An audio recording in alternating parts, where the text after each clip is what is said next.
Bismillahirrahmanirrahim. Assalamualaikum warahmatullahi wabarakatuh. Innal hamdalillah nahmaduhu wa nasta'inuhu wa nastaghfiruh wa na'udzu bihi wa natawakkalu 'alaihi wa na'udzu billahi min shururi anfusina wa min sayyiati a'malina. Asyhadu an la ilaha illallah wa asyhadu anna Muhammadan 'abduhu wa rasuluh. Assalamualaikum warahmatullahi wabarakatuh. Allahumma shalli ala Muhammad wa ala ali Muhammad. Kepada Allah Subhanahu wa taala, alhamdulillah kembali kita berikan kesempatan bersua bertemu pada kesempatan kali ini. Sama-sama alhamdulillah Allah izinkan kita melaksanakan sholat subuh berjamaah dan mudah-mudahan insyaallah apa yang nantinya setelah ini kita sama-sama dengarkan dan apa yang sama-sama kita dengarkan ini dan nantinya dapat kita ambil belajar tentunya untuk mengingat yang menyampaikan. Kepada Allah Subhanahu wa taala, insyaallah yang ingin saya coba sampaikan, ingin saya bagikan pada kesempatan kali ini itu adalah apa yang menjadi buah tulisan dari salah satu kitab yang ditulis oleh Al-Imam Ibnu Qayyim rahimahullah taala, dan beliau menuliskan satu kitab yang berjudul Hidup Buruk atau Obat Penyakit Hati. Namun jika kita membahaskan satu-satu secara keseluruhan, tentu akan menambah. Namun ada poin atau tertentu yang saya inginkan adalah firman Allah Subhanahu wa taala, di mana ketika Allah Subhanahu wa taala itu berfirman, "A'udzubillahi minasyaitonir rajim, wa la tattabi'u khutuwati syaitan, innahu lakum 'aduwwun mubin." Dan janganlah sekali-kali jangan sampai kalian itu mengikuti langkah-langkah setan, karena sesungguhnya setan itu adalah musuh yang nyata bagi kalian. Allah mewanti-wanti kita, Allah mengingatkan kita agar jangan sampai kita masuk ke dalam perangkap dan jebakan setan. Dan sekarang kita memiliki pertanyaan yang berbeda Allah Subhanahu wa taala. Mungkin apa sebenarnya yang menjadi langkah-langkah setan ketika hendak menjegal kita? Nah, inilah yang dibantu oleh Al-Imam Ibnu Qayyim menjelaskan kepada kita apa sebenarnya perangkap-perangkap dan jebakan-jebakan yang sudah dipersiapkan dan dihadirkan oleh setan dalam menjegal kita agar masuk dalam perangkapnya, hingga akhirnya di akhirat kelak kita justru akan terjerumus ke dalam neraka Allah Subhanahu wa taala. Dan setan ini Bapak Ibu Allah Subhanahu wa taala perlu sekali kita pahami, sebagaimana mungkin orang tua kita dahulu sering mengatakan, kalau awak pedagang, setan akan datang ke awak itu bisnismen. Kalau awak itu S1, setan akan datang ke awak itu setan dengan kualitas S2. Kalau awak S3, setan akan datang ke awak itu profesor. Nah, jadi setan itu tak akan pernah diam dan tidak akan pernah merasa puas untuk dalam menjegal kita. Hatta sampai sekalipun ia adalah seorang ustaz, bukan berarti ia selamat dari godaan dan tipu daya setan. Dan di sini kita mulai memahami bagaimana Allah Subhanahu wa taala, dan di antara langkah-langkah setan yang dijelaskan oleh Imam Qayyim setidaknya ada 6 langkah secara bertahap. Jadi sebagaimana orang cerdas, orang cerdas itu adalah orang yang memiliki planning. Orang cerdas itu adalah orang yang ketika memiliki rencana, dia sudah menyiapkan plan selanjutnya. Dia memiliki suatu rencana, ada rencana tak berjalan sesuai dengan rencananya, jelas siap punya alternatif, jadi jalan alternatif atau rencana alternatif. Gagal plan A, dia persiapkan plan B. Gagal plan B, itu artinya rencana selanjutnya itu plan C. Dan setan pun ternyata demikian. Ini adalah membuktikan bahwa setan ini selalu memiliki berbagai macam cara dalam menjerumuskan kita agar nantinya masuk dalam neraka Allah Subhanahu wa taala. Maka perlu kita pahami di sini, langkah pertama setan dalam berusaha untuk menjegal manusia, menjegal kita semua, itu adalah pada hakikatnya dia berusaha menghilangkan keimanan dan ilmu dari kita. Dia berusaha menghilangkan keimanan dan ilmu dari kita. Karena dua ini adalah pokok kunci dari setiap diri kita ini untuk beriman kepada Allah dan berislam di dalam Allah Subhanahu wa taala. Dan adalah keimanan dan Islam, keimanan dan ilmu tercabut dari dada kita, maka pada hakikatnya sangat-sangat besar potensi kita untuk kemudian kafir atau musyrik kepada Allah Subhanahu wa taala. Maka langkah pertama setan dalam menjegal manusia itu adalah membuat orang kafir ataupun memperserikatkan Allah Subhanahu wa taala. Dan Bapak Ibu rahmati Allah Subhanahu wa taala, andailah kita selamat dari langkah setan yang pertama, andailah kita selamat dari langkah setan yang berusaha menjadikan manusia itu kafir, maka setan tidak berhenti sampai di sana saja. Ia datang dengan plan B-nya, ia datang dengan rencana kedua. Lalu kemudian akan menjadi rencana kedua dari setan untuk menjegal kita masuk dalam perangkapnya, maka ia berusaha, kata Imam Ibnu Qayyim rahimahullah, langkah kedua setan itu adalah berusaha membuat manusia itu terjebak dalam perkara-perkara yang bid'ah. Maka perkara bid'ah ini adalah tentunya perkara yang ada dalam agama. Rasulullah tidak pernah mencontohkan, Allah tidak pernah mensyariatkan, kemudian kita melakukannya. Maka ini adalah perkara yang bid'ah. Kalau sederhananya dalam hadis Rasulullah menjelaskan, "Man 'amala 'amalan falaysa minna fa huwa radd." Barang siapa yang mengerjakan amalan itu bukan bagian dari apa yang pernah kami kerjakan kata Rasulullah, fa huwa radd, maka ia tertolak.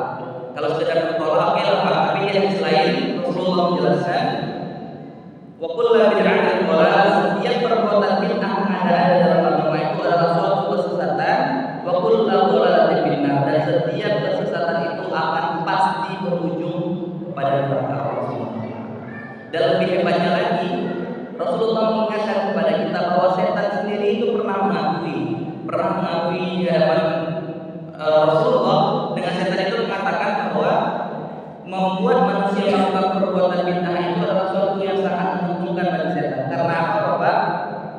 Karena ketika seorang melakukan perbuatan bid'ah, pada hakikatnya mereka sedang merasa mereka itu beribadah kepada Allah.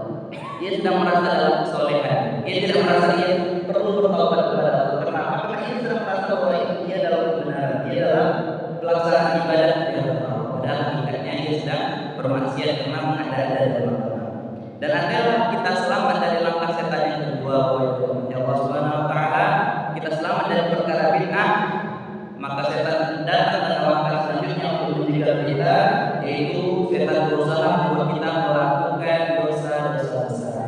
Dan di sini perlu kita pahami, setan akan selalu berusaha menjegal kita, dan dosa-dosa besar adalah di antara langkah-langkah setan dalam menjegal kita. Ini perlu kita pahami, Pak. Ada terkadang dosa-dosa kadang yang awal anggap itu dosa kecil.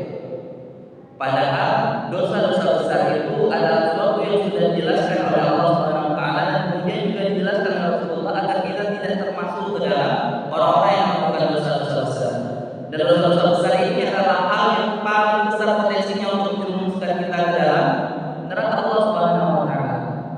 Dan untuk memahami ini sebenarnya ada beberapa kitab seperti Al-Kabair yang ditulis oleh Imam Al-Ghazali, ataupun salah satu kitab dosa-dosa yang agak biasa ditulis oleh salah seorang ulama juga. Itu adalah di antara kitab-kitab yang sebenarnya jika Allah izinkan kita bisa menjadikan itu sebagai suatu bahasan khusus ya Allah Subhanahu wa taala. Nah, di sana dijelaskan bahwa banyak sekali dosa-dosa besar yang bahkan kita anggap itu sebagai dosa-dosa yang biasa. Nah, semoga Allah melindungi kita dari melakukan dosa-dosa besar. Andailah Bapak Ibu Allah Subhanahu wa taala kita selamat dari perangkap setan yang pertama, yaitu kita alhamdulillah sudah Islam, tidak syirik kepada Allah, kita juga selamat dari perkara bid'ah, kita juga selamat dari melakukan dosa-dosa besar di hadapan Allah Subhanahu wa taala, maka setan tetap akan datang kepada kita, yaitu dengan membuat kita melakukan dosa-dosa kecil. Nah, setan akan berusaha membuat kita melakukan dosa-dosa kecil. Dosa-dosa kecil ini tentunya adalah sesuatu yang terkadang kita anggap sepele. Apa di antara dosa-dosa kecil Allah Subhanahu wa taala? Tidak menutup aurat, bercengkrama atau mengobrol, bersenda gurau dengan berlebih-lebihan. Nah, karena kita tidak sadar bahwa kita akan dia saudara. Itu di antara dosa-dosa kecil. Dan dosa kecil kadang-kadang orang mengejar Allah Subhanahu wa taala, maju perbedaan dosa kadang dosa gede, dosa kadang hanya dengan dosa gede. Nah, apa kadang pemahaman yang salah, karena memang Allah sendiri yang mengatakan di antara orang yang baik itu kata Allah di surah An-Najm, alladzina yajtanibuna kaba'irul itsmi wal fawahisha illa dzunub. Orang-orang yang baik itu orang yang bertakwa kepada Allah, itu adalah orang-orang yang selalu berusaha menjaga diri agar tidak melakukan dosa-dosa besar, namun ada yang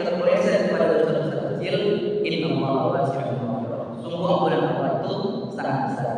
Selama orang tadi menyadari dia melakukan dosa-dosa yang mungkin dia tidak ketahui. Maka di antara doa yang kita Rasulullah sebelum kita mengucapkan salam itu kepada Allah Subhanahu wa taala adalah Allahumma firli ma a'raftu wa ma anta a'lamu bihi. Ya Allah, ampunkan kami atas dosa yang kami ketahui dan juga ampunkan kami ya Allah atas dosa yang bahkan mungkin kami sendiri tidak mengetahui bahwa kita sedang melakukan dosa atau melakukan dosa. Maka ini adalah diajarkan Rasulullah SAW agar kita terhindar dari dosa-dosa kecil. Dan andai kita juga sudah selamat dari dosa besar, kita selamat dari melakukan dosa kecil, setan tidak berhenti di sana saja. Allah Subhanahu wa taala, setan datang dengan langkah selanjutnya, yaitu membuat kita menghiasi kehidupan kita ini dengan perkara-perkara yang mubah. Nah, jadi kalau setan gagal membuat kita melakukan dosa besar, setan gagal membuat kita melakukan dosa kecil, setan akan datang dengan membuat kita menyibukkan kita dengan perkara-perkara yang mubah. Perkara mubah ini kita ketahui Pak, perkara yang kemudian dibolehkan dalam agama kita. Memancing mau Pak mubah.